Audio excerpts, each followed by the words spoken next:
Hey friends, welcome back. If you have ever found yourself frustrated over the content that is available online for your kids to consume and you're just like, I just need my kid entertained for an hour. Is that so much to ask? But you find yourself stressed out about what they're gonna find online, or if they end up on YouTube, or it's like, where do I go to find wholesome content my kids can consume? Well, the good news is today I am sharing with you someone who has felt the same as you and is actively taking steps to be a solution to that problem. And his story, as he shares, I want you to listen for when he comments and says, these were little breadcrumbs that the Lord was leaving for me. That is essentially where he's saying God was speaking to me and this is how he was ordering my steps. And of course, our show is about learning to hear God's voice, and I love to highlight how different people hear God's voice in different unique ways. We all have a unique way with the Lord, and so in this episode today he shares about the little breadcrumbs the Lord left for him. So listen, see how this is relevant to your story, and he shares a fun little story in the beginning about how he pretty much earns superhero status. From my opinion, it's pretty hilarious. You're going to want to share this with anyone that you know that resonates with this project. We really want to get people on board with what he's doing. So jump into this episode. It's an easy listen, and I think it'll really encourage your hearts, and you're going to want to connect with this guy. All right, let's go. Hi, you're listening to Java with Jen with your host, Jenilee Samuel. On this show, I bring the simplicity of hearing God's voice into everyday life in a no-nonsense, authentic, and super practical way. With coffee in hand and real life in our faces, let's do this. Okay, before we jump into today's meaty content, I have just a few announcements for you. I wanted to share one thing though. I keep thinking about this. I had heard a prophetic word back during the COVID time when all the stuff with Disney was kind of coming to the surface. And there was a prophetic word, and I can't remember who it's from. So if any of you listening know the prophetic word I'm talking about, can you email it to me or DM me on Instagram? But it was where they were saying, the Lord was saying that because of the wickedness that was operating in Disney, that he's going to actually bring down the giant of Disney, and he's going to raise up another Disney type of company that is going to be for the children and help the children and create wholesome content, something that's going to be kingdom minded. And so I just keep thinking about that prophetic word as I'm listening to this project and this guy and what they're working on. I'm really excited that we have no idea what this could be the beginning of. So this is going to be a great episode for you to listen to and connect with. For sure, get on their email list so you can stay in touch with what they're doing. Okay, otherwise, beautiful, fun little announcements. We're coming up on New Year's, and so if you are wanting a way to plan for your new year, that's different, where a lot of times we get through the holidays, we're exhausted, and setting New Year's resolutions can be motivating for a second, and then it is kind of tiring, like, do I really need more work when I'm still trying to recover from the holidays? So I like to take a different approach. Only 9% of people actually slay their New Year's resolutions anyways, and who wants to go into a new year with a bunch of failed attempts to succeed? No, nobody does. So I am of the philosophy that God has a plan for your year. The word says that he knew us before the foundations of the world. He had plans for us. And so that means 2024, God has a plan for your life. And so this, in my opinion, the smart strategic thing would be to lean into and say, Lord, what are your plans for my year? So I created a New Year planner that originally was to help guide me through processing the new year. I take initially the first phase of it is reflecting on the last year and all that the Lord has done. I feel like that's a pattern we see in the Old Testament, building an altar of remembrance. And it is so energizing, and it puts you in such a headspace of faith and hope and encouragement. It's literally, I think I wrote on that encouragement for like weeks after. And so that's one of my favorite parts of this little planner that I put together. And then you work through, God, what's a word for my year? What are some things you want me to focus on this year? What are some goals? What are some new habits I need to build? How can I do that? What are some areas that the enemy needs to pay me back? And then what are some decrees that you're going to speak over your life? And I also include in there pages of biblical decrees. You can speak over your wealth, your relationships, your spirituality, your health, all those important areas of life. And then I also also share a listen list, which is, hey, if you want to listen to some good episodes that'll get you motivated and focused for this new year, I put a few episodes that are really gold to get you started in the right direction.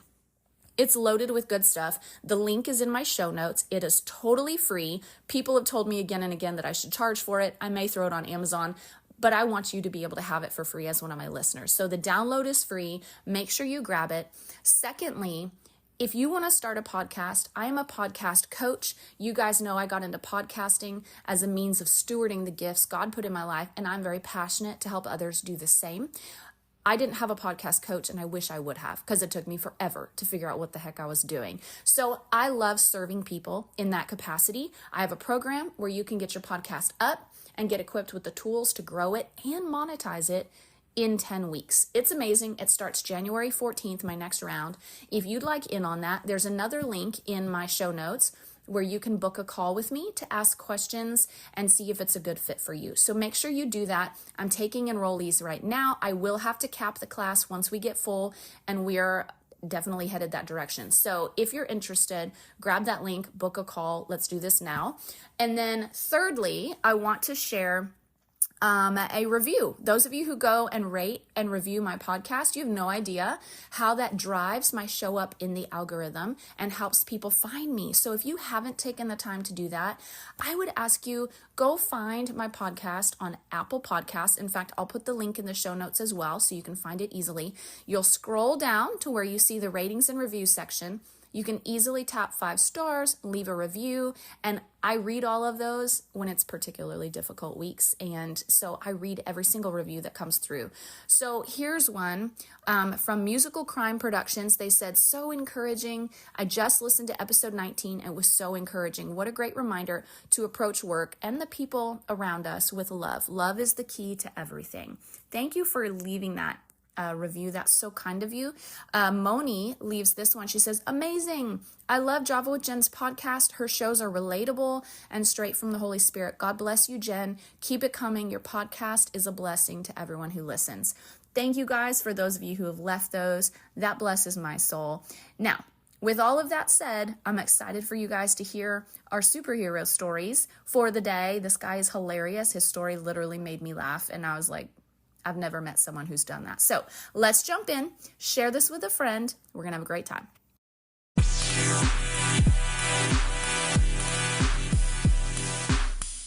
Hey everybody, thanks so much for joining me for another episode here at Java with Jen. I have a special guest with me who you've never heard of, and I had never heard of until we met recently through a woman who is a precious intercessor for me and for the show.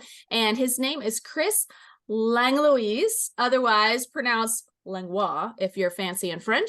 And he is here to share his vision to help parents in the battle and the struggle against content that is violating the morals and the virtues of our children. We want them to have content that is building their spirits and building their character. And he has set out to help solve this problem. So Chris, welcome to the show. I'm glad to have you.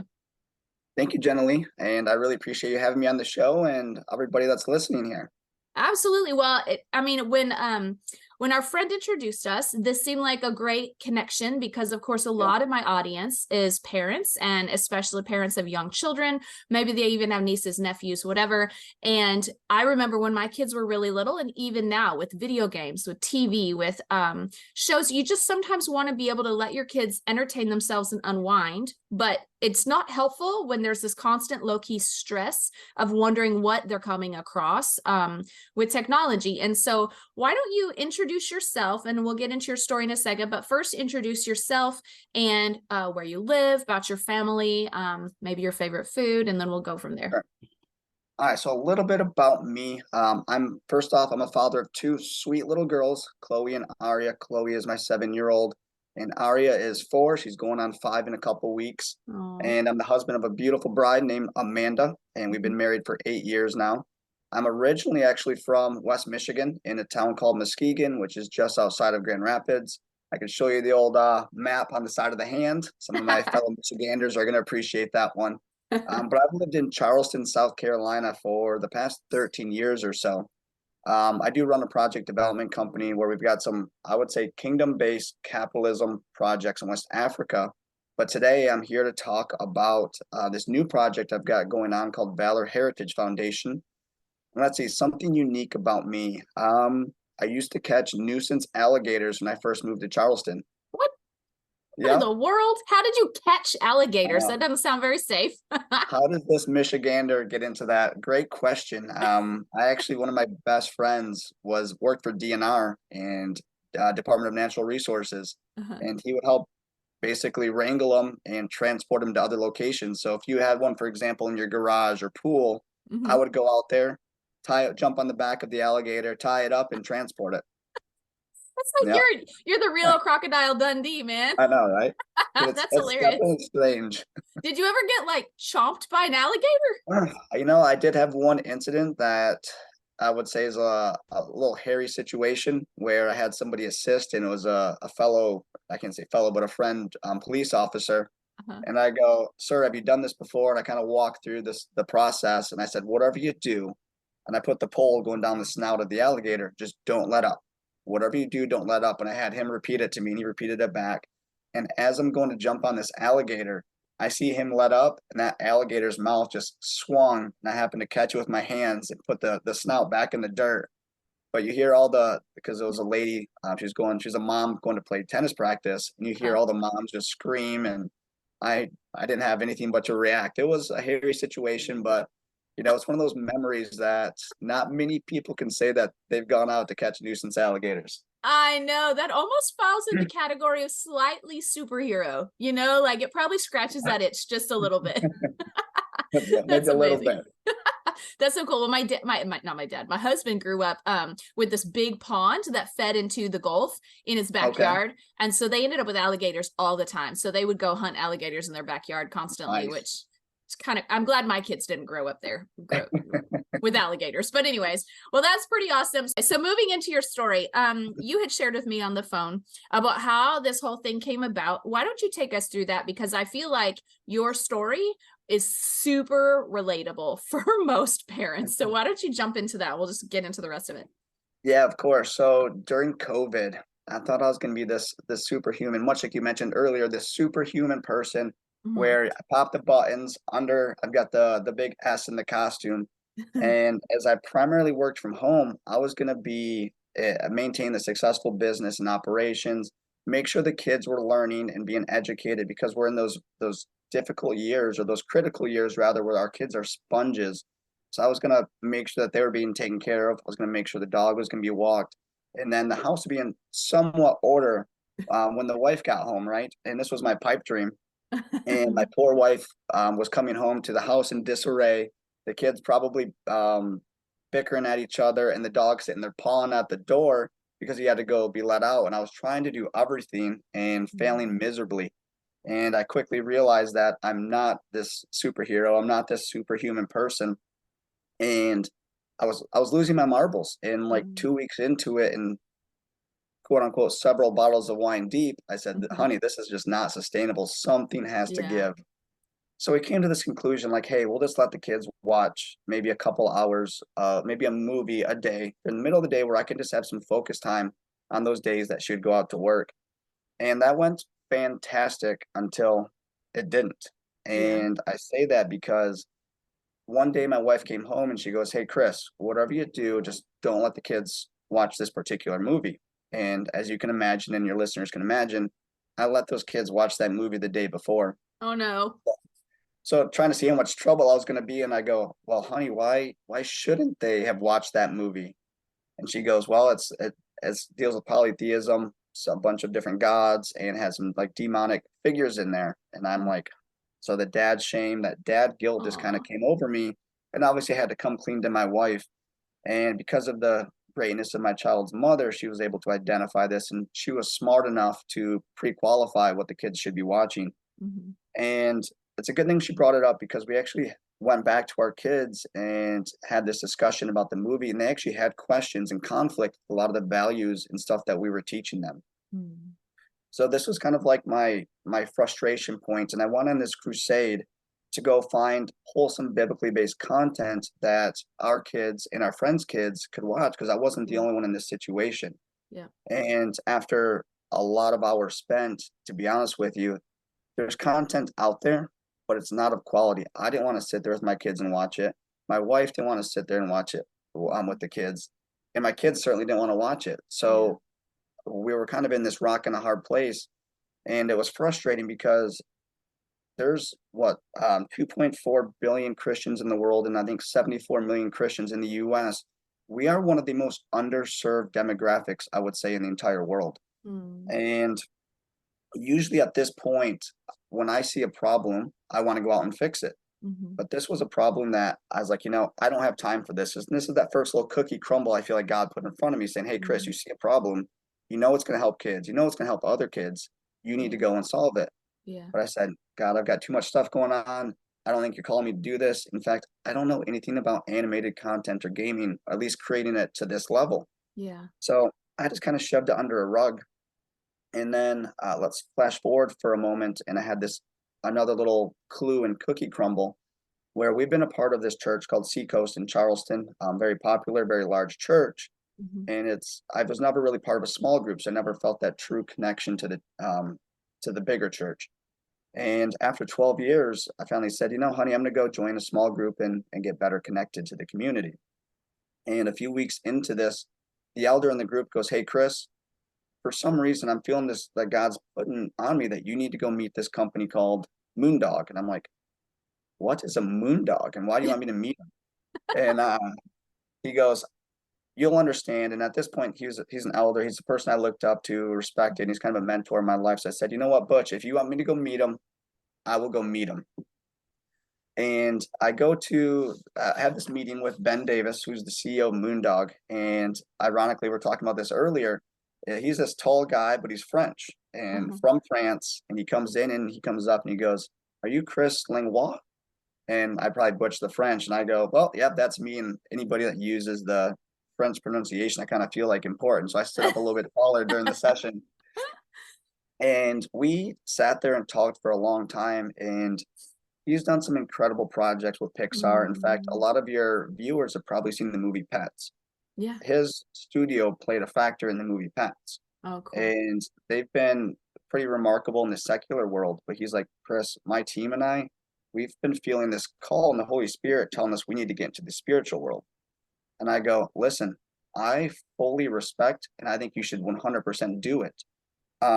And in fact, I was looking up ways to set up a foundation for some creative finance techniques for our projects in Africa. And I shared that with him and kind of shared a business plan for him. But I go, Ben, and this is me ignoring God at this point again, and another cookie crumb. I said, I don't have time for this. Here's what you should do. I'll be a sounding board. Just let's stay in touch over the next few months until you get this thing launched. I could just imagine like God and Jesus sitting there like, how dense is this guy? What else do I have to put in front of him? And at a certain point, I have this conversation with a friend of mine named Dee McGinnis. Mm. And Dee is an amazing person here in Charleston. She actually married my wife and and we didn't make it Oh. easy on her because we got married when Hurricane Hakeem hit Charleston and we had Oh a no. 1,000-year flood.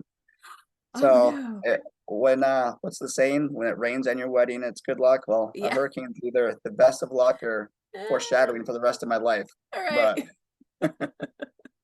so we meet and I go, all right, D, here's what's going on in my life. I've got this stuff in Africa. I've got something with this foundation that I told these guys at Moondog to set up. And she goes, Chris, I'm going to call you back. And she hangs up on me. And I'm like, D, that is awfully rude.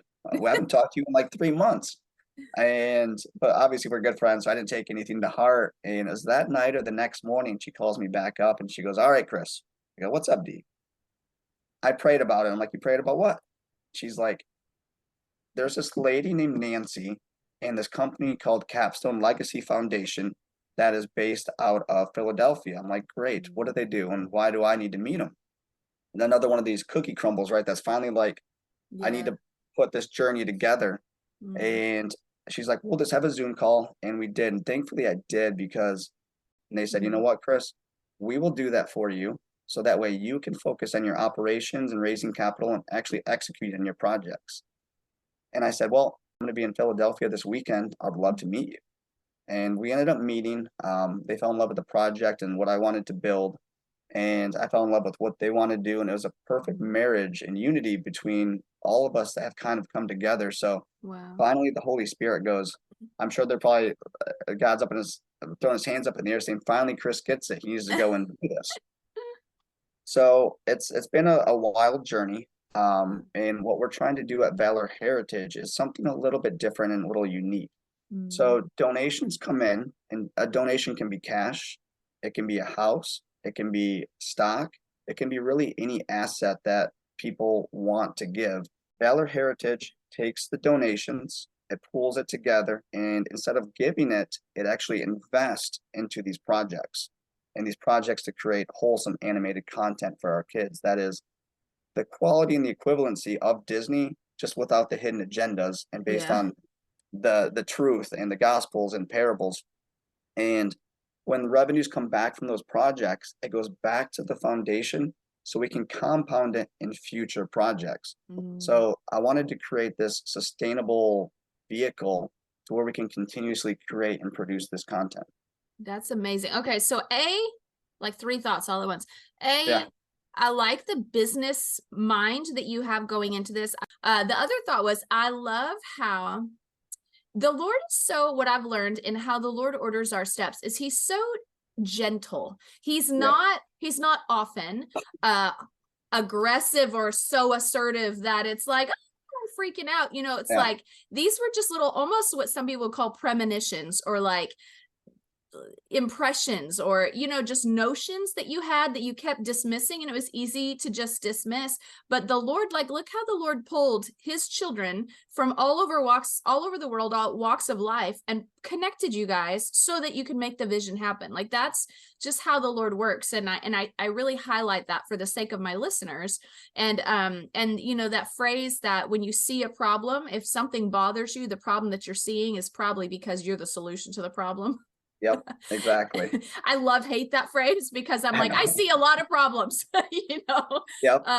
but I just feel like that's worth pointing out, because that was the beginning of the Lord highlighting and the Lord speaking to you and Yep. highlighting, hey, this may be the journey I'm taking you on. Let's keep moving. So my third thought, my son, actually, we go sometimes into the video game store and we'll go and look for DS games or Nintendo games or whatever. And I hate going in those stores because they have such an atmosphere of perversion and heaviness and I don't know, just it feels gross. It feels gross Yep. in those stores. Witchcraft. It also feels like witchcraft.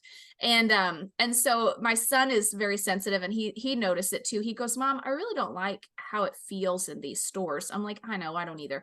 And he goes, Mom, maybe when I grow up, I'll make a video game store that's just for Christian video games and stuff that's Love it. going to make you feel good, stuff that's for the Christian family. So you don't have to worry what you're going to see on the wall. And I'm like, I love how you're thinking. He's like 10 when he had this idea. So maybe I'll keep your phone number around so he can talk to you in a few years.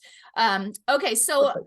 on with your vision here. Let's say down the road, 10 years down the road, the Lord continues to put momentum behind this.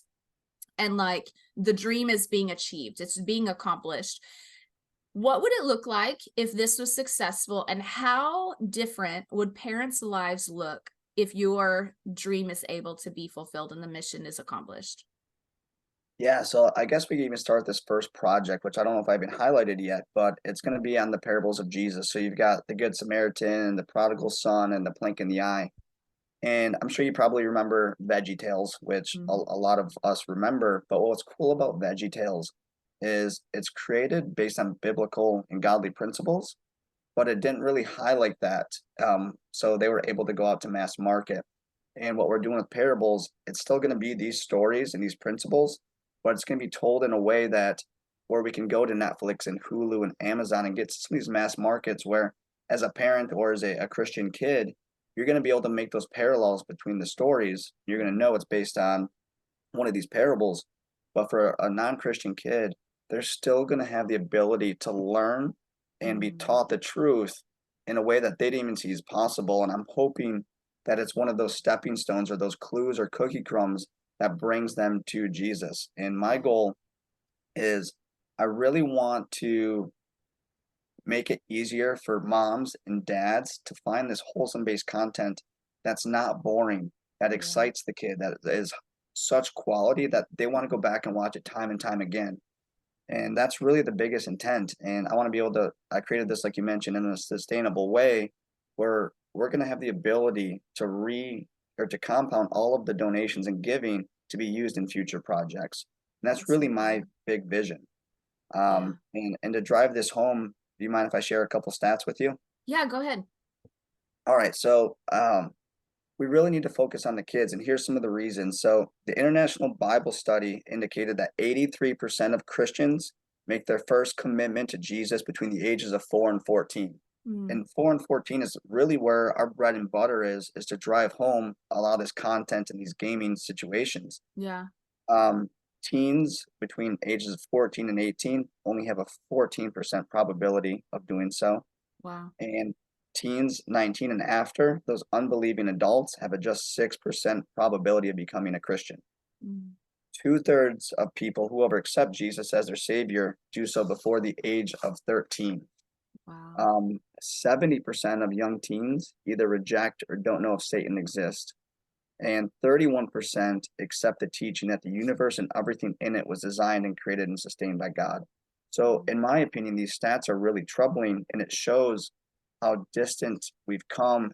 And one of the issues I see with the church, and I use church for all the churches, but they really focus on adults. And the mm, evil one, our arch enemy, is, I'm going to say, switch course and put more of a focus on winning over our children. And it's doing it through media. Kids are mhm, consuming 2 to 3 hours of media a day.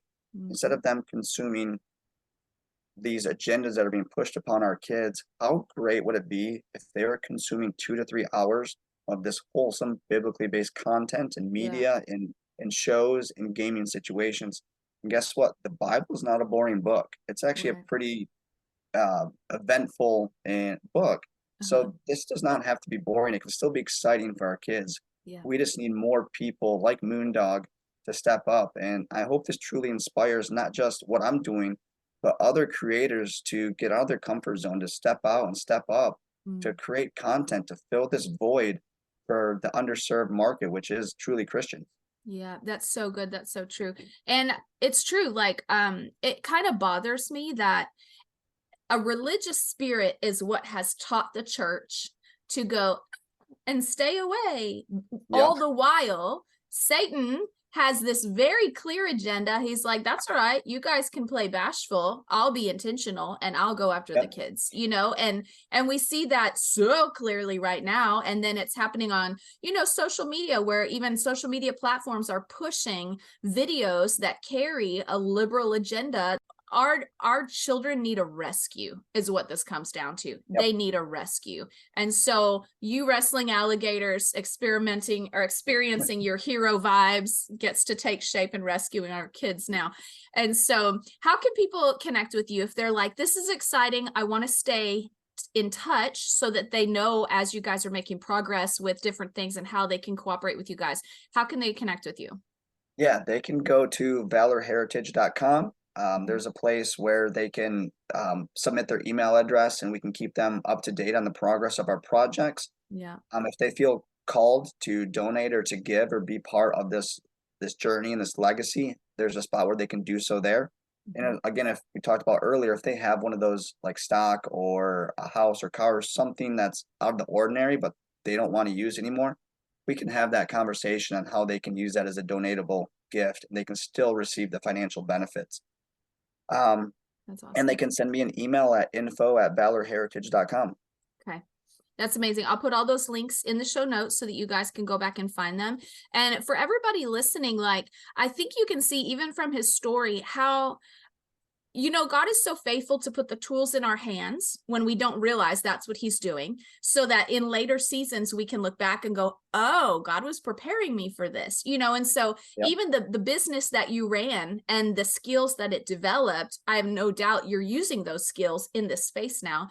And for anyone who's listening, like if you are connected to people that can help breathe life on this project, say, people who are investors or people that, are cartoon graphic designers, develop any of the elements that might be involved here. And if someone comes to mind as you're listening to this interview, and someone that keeps coming to mind, connect them with Chris, because it's all those little pieces coming together that makes the thing happen.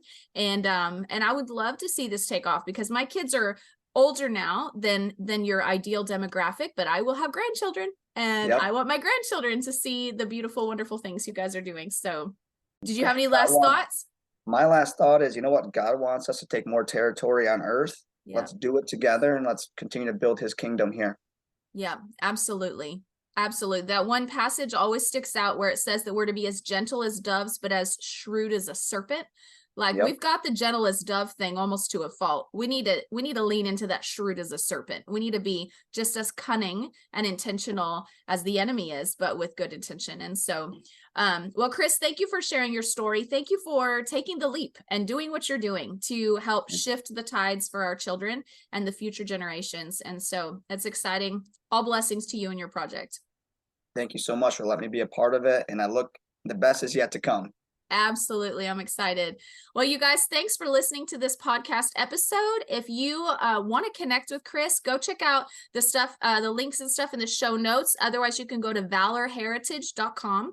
Also, wherever you consume your podcast, make sure you are subscribed to Java with Jen. That way you don't miss any upcoming episodes. I have some other super cool people coming on the show. It just always blows my mind how many fascinating people there are in the world that I get to interview. It just makes my life so great. So make sure you're subscribed. Come follow me on Instagram as well, and come say hey over there. It's a great way to stay in touch. Send this episode to a few friends, and I will see you guys next week.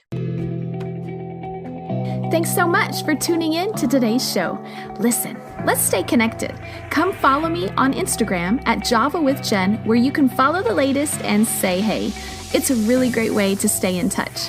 Many of you have also asked how you can support the show.